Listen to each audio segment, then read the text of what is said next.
Sous le volcan de Songandi, près de 500 millions de carats seraient enfouis, et l'annonce fait basculer le Burkina Faso en quelques jours. Les projections parlent de recettes nationales multipliées par 10 en 5 ans, tandis que les premiers rapports évoquent jusqu'à 40% de biodiversité locale en moins si l'exploitation s'emballe. Que devient votre quotidien si Ibrahim Traoré tranche trop vite ou trop tard face à une promesse qui attire déjà pressions étrangères et rivalités internes? Dans cet écart brutal entre avant contraint et après incertain, chaque décision devient un test de souveraineté et de stabilité. La promesse affichée autour de Songandi est simple à formuler mais lourde à porter. Elle suggère qu'une richesse minérale exceptionnelle pourrait enfin desserrer des contraintes budgétaires chroniques et ouvrir un cycle d'investissement public durable. Pour le citoyen ordinaire, l'enjeu se traduit en attentes concrètes. Écoles mieux équipées, centres de santé accessibles, infrastructures longtemps différées. Le bénéfice potentiel est c'est clair, des marges nouvelles pour améliorer la vie quotidienne. Mais cette promesse s'accompagne d'un risque tout aussi structurant. Une découverte de cette ampleur, dans un État déjà sous tension institutionnelle, agit comme un accélérateur. Elle attire capitaux, intérêts diplomatiques et rivalités internes avant même que les règles ne soient stabilisées. Le débat ne porte donc pas uniquement sur l'exploitation d'un gisement, mais sur la capacité collective à en maîtriser les effets secondaires. Dans ce contexte, la position d'Ibrahim Traoré cristallise l'attention. Temporiser peut protéger l'intérêt général, mais trop ralentir peut nourrir soupçons et frustration. Entre ces deux pôles, l'équilibre devient l'enjeu central de la séquence Songandi. La mini-révélation qui change l'échelle tient en un chiffre. Près de 500 millions de carats seraient concentrés sous le volcan de Songandi. Validé par plusieurs institutions scientifiques à partir d'analyses satellitaires convergentes, cette estimation transforme une hypothèse géologique en certitude stratégique et projette instantanément le Burkina Faso dans une catégorie d'attentes inédites. Avant cette confirmation, le pays évoluait dans un cadre marqué par la rareté, la prudence budgétaire et des marges de manœuvre limitées. Après Songandi, l'horizon se dilate brutalement. Les ingénieurs locaux, confrontés à des interférences inhabituelles, comprennent progressivement, avec l'appui d'équipes chinoises, qu'il ne s'agit pas d'une anomalie technique mais d'une formation diamantifère exceptionnelle. Cette bascule technique précède de peu une bascule politique, où l'information cesse d'être confinée au cercle d'experts. En quelques jours, des notes diplomatiques circulent, des demandes de briefing affluent, et le Burkina Faso, longtemps périphérique dans les discussions minières mondiales, devient un point focal du Sahel. Cette visibilité nouvelle n'arrive pas dans un vide institutionnel. Elle se superpose à des fragilités déjà présentes. Pauvreté persistante, tensions politiques, vulnérabilité administrative. L'abondance potentielle agit alors comme un amplificateur, capable d'accélérer une transformation comme d'exacerber des rivalités latentes. C'est dans ce moment de transition que s'inscrit l'intervention d'Ibrahim Traoré. Sa décision de temporiser, en mettant en place une commission nationale chargée d'évaluer les implications économiques, sociales et environnementales, marque une rupture avec des réponses plus impulsives observées ailleurs. L'objectif affiché est de reprendre le contrôle du tempo, alors même que l'environnement médiatique et diplomatique s'emballe. Ainsi, la révélation de Songandi ne tient pas seulement à son volume. Elle réside dans le décalage brutal entre un avant contraint et un après incertain, où chaque choix politique acquiert une portée durable.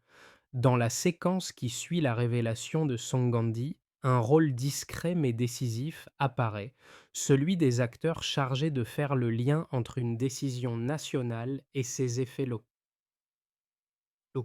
Il ne s'agit pas encore des multinationales ni des chancelleries, mais de relais administratifs et communautaires déployés pour traduire une annonce abstraite en règles compréhensibles sur le terrain. Dans un pays où les périphéries ont longtemps été éloignées des centres de décision, cette médiation devient un facteur clé de stabilité. Autour du volcan, les premiers changements sont visibles. Des représentants de l'administration et des médiateurs locaux expliquent les mesures de sécurisation du périmètre et les suspensions temporaires d'activités informelles. Leur présence, inhabituelle dans dans ces zones marginalisées, produit un effet immédiat. Les creusements spontanés ralentissent, les rumeurs se heurtent à des informations officielles et l'excitation initiale cède la place à une attente structurée. Un habitant évoque une sensation nouvelle, celle d'être informé dès le départ d'un processus qui, par le passé, se décidait sans lui. À l'échelle nationale, l'impact est également perceptible. L'annonce de futures publications de contrats et l'ouverture annoncée à la société civile enclenchent un regain de confiance prudent. Cette confiance reste fragile, mais elle suffit à contenir, dans un premier temps, l'émergence de fractures politiques immédiates. La souveraineté cesse alors d'être un concept abstrait et prend la forme d'un cadre protecteur, perçu comme capable de ralentir les dérives habituelles liées aux ressources soudaines. Ces effets précoces constituent des signaux faibles mais déterminants. Ils montrent que la trajectoire ne se joue pas uniquement dans les chiffres, mais dans la capacité à créer des points d'ancrage humain durables. Avant Songandi, le Burkina Faso avançait dans un cadre de contraintes chroniques où chaque décision économique était calibrée à la marge. Après la confirmation du gisement, le pays entre brutalement dans une phase d'accélération où les événements s'enchaînent plus vite que les institutions ne l'avaient anticipé, transformant une découverte scientifique en séquence politique sous haute tension. D'abord se joue dans les cercles techniques. Lorsque les géologues présentent leurs conclusions à la Commission nationale, ils confirment que les signaux détectés sous le volcan ne relèvent plus d'une anomalie instrumentale. Il s'agit d'un gisement diamantifère d'ampleur exceptionnelle. Cette validation agit comme un déclencheur. En quelques heures, la question cesse d'être strictement scientifique pour devenir politique. Les priorités changent. La sécurisation du périmètre est ordonnée, toute activité informelle est suspendue, et des évaluations croisées sont exigées entre experts locaux et équipes internationales. Puis, la montée en tension. Les informations circulent d'abord de manière contrôlée, puis débordent rapidement le cadre national. Des mémos diplomatiques affluent vers Ouagadougou. Des ambassades demandent des briefings urgents. Des analystes régionaux évoquent déjà un possible point de bascule pour l'équilibre du Sahel. Le Burkina Faso, longtemps perçu comme marginal dans les grands flux miniers mondiaux, devient soudain un dossier stratégique suivi de près. Cette visibilité nouvelle attire autant car elle place le pays au croisement d'intérêts économiques et géopolitiques parfois contradictoires. Ensuite, au moment le plus décisif, intervient avec la diffusion élargie des images satellitaires auprès d'institutions scientifiques et économiques. Les comparaisons avec des zones historiquement dominantes du marché mondial du diamant se multiplient.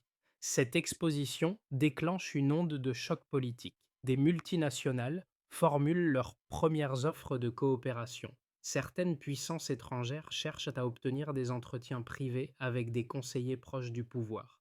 Des groupes d'intérêt tentent d'influencer le cadre juridique avant même qu'il ne soit stabilisé. Dans le même temps, les médias internationaux saturent l'espace public de récits opposés, oscillant entre promesses d'Eldorado et scénarios de déstabilisation. C'est à ce moment précis qu'intervient Ibrahim Traoré. Face à la pression croissante, il impose une ligne de rupture claire. Plutôt que de céder à la tentation d'accords rapides, il maintient un refus explicite des négociations précipitées. La priorité affichée reste la souveraineté sur les ressources et la maîtrise du calendrier décisionnel. Cette posture, perçue comme un frein par certains partenaires extérieurs, devient un marqueur politique fort à l'intérieur du pays, où elle est interprétée comme un signal de contrôle plutôt que d'hésitation. Dans la continuité, révèlent les premières répliques internes. La population réclame des explications sur les bénéfices attendus et les risques encourus. Les partis d'opposition interrogent la stratégie adoptée et son impact à court terme. Les organisations de la société civile exigent des garanties contre la corruption, les expropriations et les arrangements opaques. Le débat public se structure alors autour d'une question centrale. Comment transformer une richesse soudaine sans reproduire les échecs observés ailleurs sur le continent? Dans les semaines qui suivent, les effets secondaires deviennent visibles. Les attentes sociales montent tout comme les inquiétudes sur la capacité institutionnelle à absorber un changement économique aussi rapide. La séquence montre que la découverte n'a pas seulement révélé un gisement, elle a enclenché une chaîne d'événements où chaque décision amplifie les suivantes, faisant de la vitesse elle-même un facteur de risque ou de stabilité. Le point de départ est clair, puis la variation l'est tout autant. Avant Song Gandhi, les ressources minières jouaient un rôle marginal dans les équilibres nationaux. Après la découverte, les projections chiffrées déplacent brutalement l'échelle des décisions publiques et redéfinissent les attentes collectives. Ce passage d'une économie de rareté à une abondance théorique devient la référence implicite de tous les débats. Le premier nombre concentre l'attention. Les analyses satellitaires convergentes évoquent près de 500 millions de carats sous le volcan Sangandi. À cette échelle, le Burkina Faso entrerait potentiellement dans le cercle restreint des grands détenteurs mondiaux de diamants. Cette estimation ne dit pas seulement ce qui est enfoui dans le sol, elle modifie la perception internationale du pays et alimente des anticipations économiques inédites, tant chez les investisseurs que chez les partenaires diplomatiques. Le deuxième repère concerne les finances publiques. Les projections initiales indiquent que les recettes nationales pourraient être multipliées par 10 en 5 ans si l'exploitation atteint son plein potentiel. Une telle expansion promet des marges budgétaires nouvelles pour financer éducation, santé et infrastructures. Mais elle exerce aussi une pression politique considérable. Absorber des flux financiers d'une telle ampleur exige des institutions capables de planifier, de contrôler et de redistribuer sans créer de déséquilibres internes durables. Le troisième repère introduit d'une contrainte majeure, souvent reléguée au second plan dans les annonces.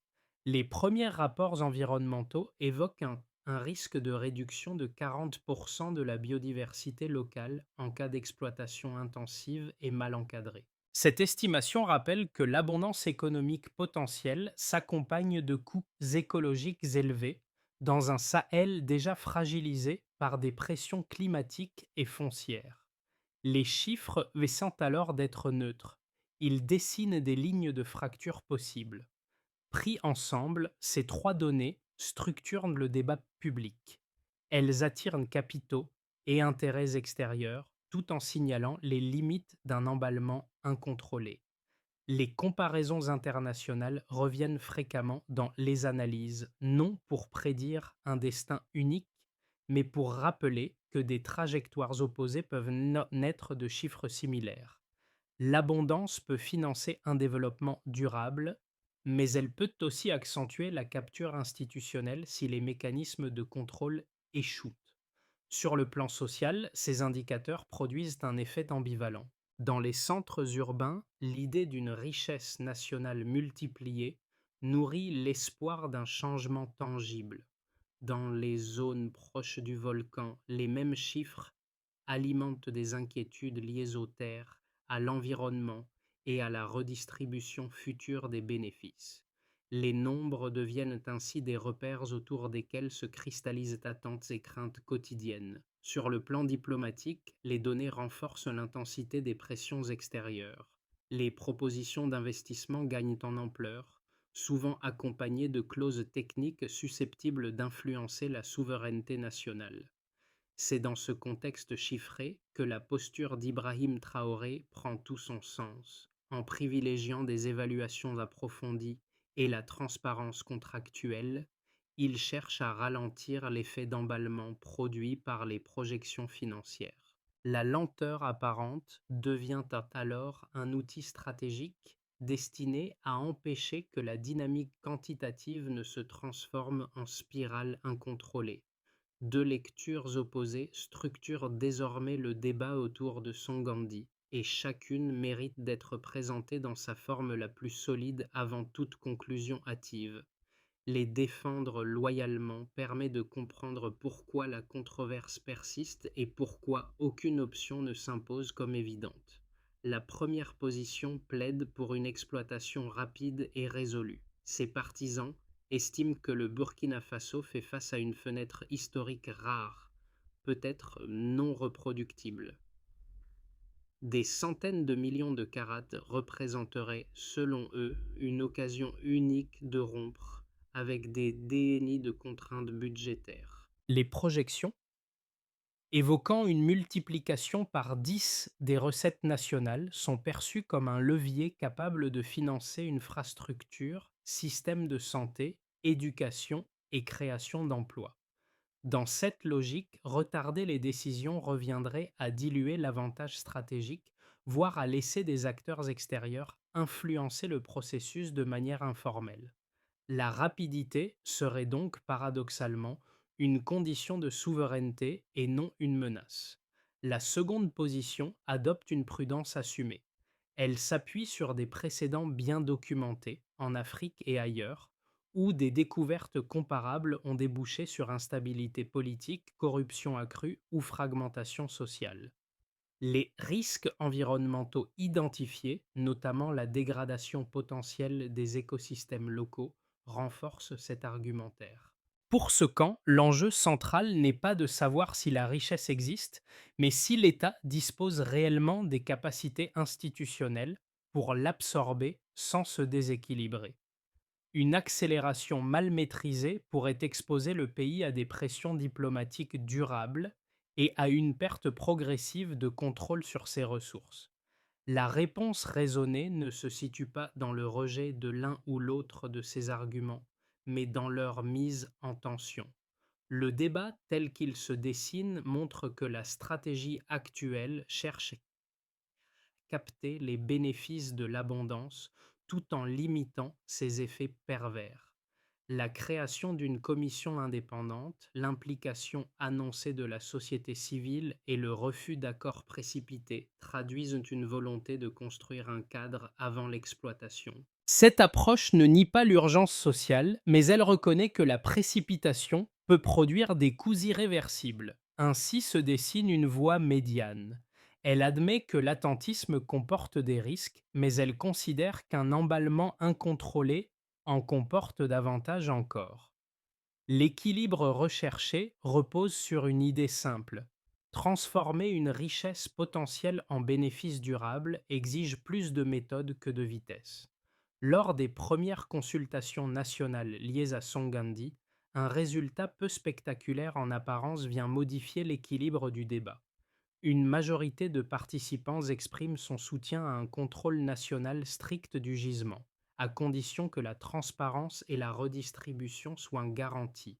Ce signal, rarement mis en avant dans les récits internationaux, change pourtant la dynamique enclenchée par la découverte. Il montre que l'opinion publique ne se polarise pas uniquement sur la vitesse d'exploitation, mais sur les règles qui l'encadrent. Cette inflexion renforce la cohérence de la ligne suivi par Ibrahim Traoré. Sa posture méthodique, parfois critiquée pour sa lenteur, trouve ici un point d'appui populaire inattendu.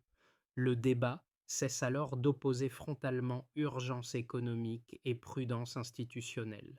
Il s'ancre dans une exigence plus transversale, avancer, mais sans perdre le contrôle collectif. Cette évolution réduit la marge de manœuvre des acteurs favorables à des accords rapides et renforce la légitimité d'un calendrier décisionnel plus étiré. Sur le terrain, notamment dans les zones proches du volcan, ce réalignement se traduit par un apaisement relatif. Les habitants constatent que leur voix pèse dans les arbitrages initiaux. Cette perception, encore fragile, agit comme un facteur de stabilité sociale dans un contexte de pressions extérieures croissantes.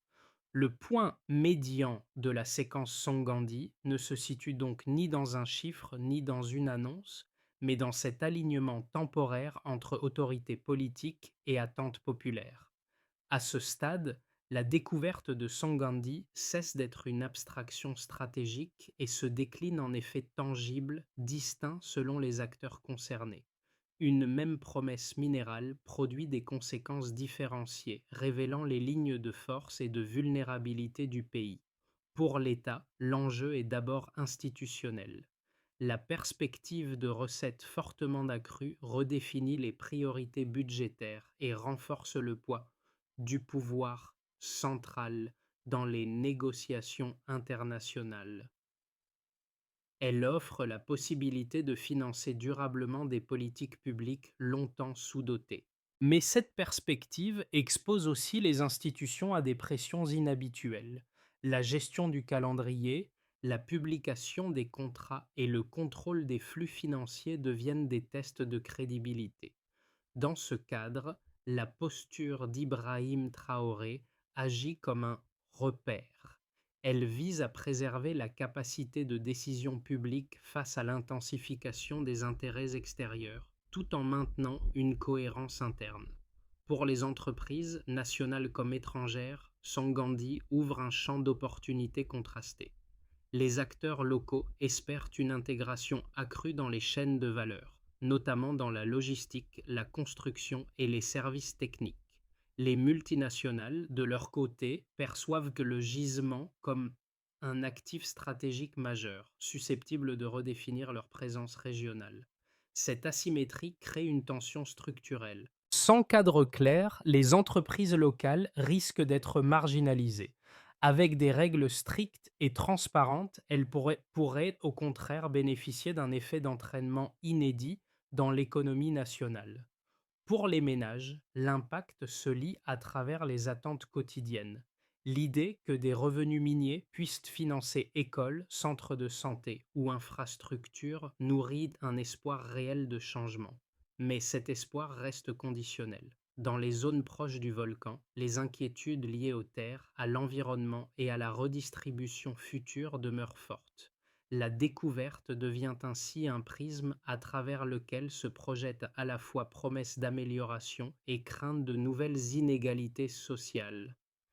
À l'échelle régionale enfin, Songandi modifie la position du Burkina Faso dans le Sahel. Un pays longtemps perçu comme périphérique gagne en visibilité stratégique et en capacité de négociation. Cette évolution peut renforcer son influence diplomatique et économique. Elle comporte cependant un risque symétrique.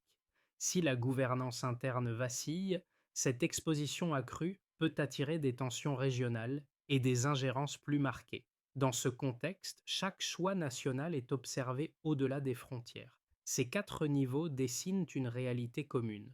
La découverte n'agit pas de manière uniforme. Elle redistribue les équilibres, crée des gagnants potentiels et révèle des fragilités latentes. C'est dans l'articulation entre ces effets, plus que dans la valeur brute du gisement, que se joue désormais l'impact réel de Songandi et la portée des décisions d'Ibrahim Traoré. À partir des mêmes données de départ, trois trajectoires plausibles se dessinent pour les 6 à 12 prochains mois. Elles ne sont pas des prédictions, mais des cadres de lecture permettant de mesurer comment la cohérence des choix peut infléchir une dynamique encore instable. Dans un scénario intermédiaire, souvent considéré comme le plus probable, l'État engage progressivement des discussions avec un nombre limité d'entreprises minières internationales. Les investissements commencent à affluer, permettant de lancer des projets d'infrastructure et de créer des emplois dans des, dans des secteurs connexes. La souveraineté est partiellement préservé grâce à des contrats encadrés et à une communication publique régulière. Les bénéfices deviennent visibles sans toutefois dissiper complètement les inquiétudes liées à la dépendance extérieure. L'équilibre tient, mais il reste fragile, exposé aux pressions diplomatiques constantes. Un scénario plus favorable suppose une discipline institutionnelle élevée et durable. Le Burkina Faso conserve un contrôle strict sur l'exploitation, sélectionne ses partenaires selon des critères transparents et impose des normes environnementales contraignantes. Les, les revenus sont orientés vers l'éducation, la santé et les infrastructures locales, renforçant progressivement la cohésion sociale. Des audits réguliers et la participation active de la société civile limitent les dérives. Cette trajectoire pourrait transformer le pays en référence régionale de gestion maîtrisée des ressources, mais elle exige une constance administrative rare sous un tel niveau de pression. Le scénario le plus critique repose sur un repli excessif. L'État choisit une exploitation quasi exclusivement nationale afin de préserver la souveraineté. Les capacités techniques limitées ralentissent cependant la mise en valeur du gisement. Les attentes sociales s'accumulent sans retombées rapides, alimentant frustration et tensions internes. Les relations diplomatiques se tendent, réduisant l'accès au financement et aux technologies. L'intention protège le principe de contrôle, mais affaiblit la capacité d'action concrète. Ces scénarios mettent en évidence une variable décisive. Ce n'est pas le choix d'un modèle unique qui déterminera l'issue, mais la cohérence entre prudence, transparence et inclusion. Penser en scénario permet ainsi de déplacer la question centrale. Non pas quelle voie choisir, mais quelles conditions réunir pour éviter des bascules irréversibles. Au-delà des institutions et des projections macroéconomiques, Songandi commence à se traduire en expériences vécues, parfois diffuses mais bien réelles. Trois groupes sociaux permettent de saisir comment une découverte nationale se transforme, ou non, en perception quotidienne. Pour de nombreux ménages, l'annonce du gisement ouvre une perspective longtemps absente. L'idée que des revenus miniers puissent financer durablement des écoles, des centres de santé ou des routes modifie l'horizon des attentes. Cette projection reste toutefois prudente. Les souvenirs d'annonces passées, suivis de retombées limitées, incitent à une réserve collective. L'espoir existe, mais il s'accompagne d'une vigilance accrue quant à la redistribution effective des bénéfices. Chez les jeunes, majoritaires dans la démographie nationale, Songandi prend d'une signification particulière. La découverte est perçue comme une opportunité potentielle d'élargir les horizons professionnels. Les promesses d'emploi, de formation technique et de projets entrepreneuriaux nourrissent un optimisme mesuré. Cet élan reste cependant conditionné à l'inclusion réelle des compétences locales. Sans mécanisme clair d'accès à la chaîne de valeur, l'attente pourrait rapidement se transformer en désillusion durable. Les communautés vivant à proximité du volcan occupent une position singulière. Elles se trouvent à la fois au cœur de la promesse et de la vulnérabilité. Les inquiétudes liées aux terres, à l'environnement et aux déplacements potentiels y sont plus vives. Dans le même temps, la consultation précoce et la présence administrative renforcent le sentiment d'être enfin considérées comme des actrices du processus. Cette reconnaissance, encore fragile, joue un rôle stabilisateur non négligeable. À travers ces trois angles, une constante se dégage. L'impact de Songandi dépendra moins des annonces que de la capacité à maintenir un lien crédible entre stratégie nationale et vécu quotidien. Transformer Songandi en levier durable plutôt qu'en source de tension suppose une architecture d'action claire, ordonnée dans le temps et lisible pour l'ensemble des acteurs. Les éléments déjà posés permettent d'esquisser une feuille de route réaliste, articulée autour de décisions séquencées plutôt que d'annonces spectaculaires. D'abord, consiste à consolider la Commission nationale. Elle doit associer institutions publiques, experts indépendants et représentants locaux, avec un mandat explicite de validation technique, sociale et environnementale. Sa crédibilité repose sur la publication régulière de rapports accessibles, permettant de vérifier l'avancement des travaux et de réduire l'asymétrie d'information. Ensuite, porte sur le cadre environnemental. Avant toute exploitation, des normes contraignantes doivent être définies par les autorités compétentes et les scientifiques régionaux. Elles concernent la protection des sols, de l'eau et de la biodiversité. Le respect strict de ces protocoles, contrôlé par des audits indépendants, devient un critère non négociable de poursuite du projet. Après cela concerne la sélection des partenaires.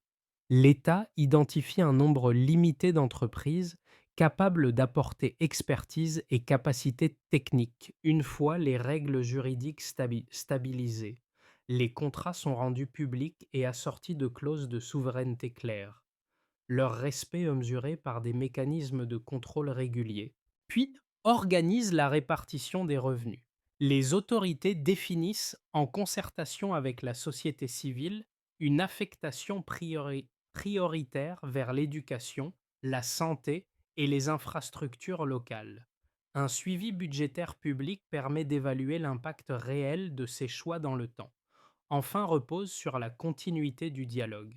Des consultations régulières, locales et nationales sont maintenues afin d'anticiper les tensions sociales et d'ajuster les décisions.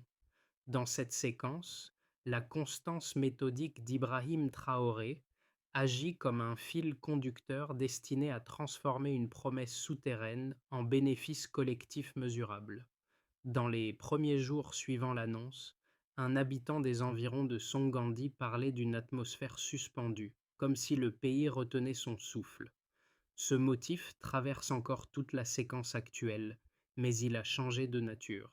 Il ne s'agit plus seulement d'attendre une décision technique, mais de mesurer ce que cette attente dit de la trajectoire collective qui se dessine. Au cœur de cette tension prolongée, Ibrahim Traoré apparaît moins comme une figure de rupture spectaculaire que comme un point de continuité. Sa posture, marquée par la retenue et la méthode, contraste avec l'emballement des projections et des discours extérieurs. Elle traduit un choix implicite: accepter le coût politique de la lenteur afin de préserver la cohésion sociale et le contrôle décisionnel. Cette constance devient un repère dans un environnement saturé de promesses contradictoires. Dans les villages proches du volcan, comme dans les centres urbains, une même interrogation circule. Si cette richesse existe réellement, à qui doit-elle profiter en priorité et selon quelles règles? La question, simple en apparence, agit comme un fil émotionnel. Elle relie attentes sociales, inquiétudes locales et débats institutionnels. L'atmosphère suspendue n'est donc pas un vide, c'est un moment de choix. Et dans cet espace étroit, chaque décision pèse davantage que l'annonce elle-même. La découverte de Sangandi n'écrit pas seule l'avenir du Burkina Faso. Elle ouvre un espace de responsabilité partagée, où institutions, sociétés civiles et citoyens ordinaires influencent désormais la trajectoire collective. La richesse annoncée peut devenir un moteur de stabilité ou un facteur de tension durable selon la vigilance exercée à chaque étape du processus. Cette vigilance ne repose pas sur des gestes spectaculaires. Elle commence par l'information, par l'attention portée aux décisions publiques et par la participation aux cadres de consultation lorsqu'ils existent. Elle se prolonge dans l'exigence de transparence contractuelle, dans le suivi des engagements environnementaux et dans l'évaluation concrète de l'usage des revenus futurs. À ce niveau, la cohérence affichée par Ibrahim Traoré ne peut produire d'effet durable que si elle s'inscrit dans une dynamique collective plus large, soutenue par des pratiques ouvertes et contrôlées. Songandi devient ainsi plus qu'un gisement. Il se transforme en symbole d'un choix de société où la souveraineté ne se proclame pas, mais se construit par des décisions vérifiables et partagées. Dans cette trajectoire en devenir, quelle place souhaitez-vous occuper?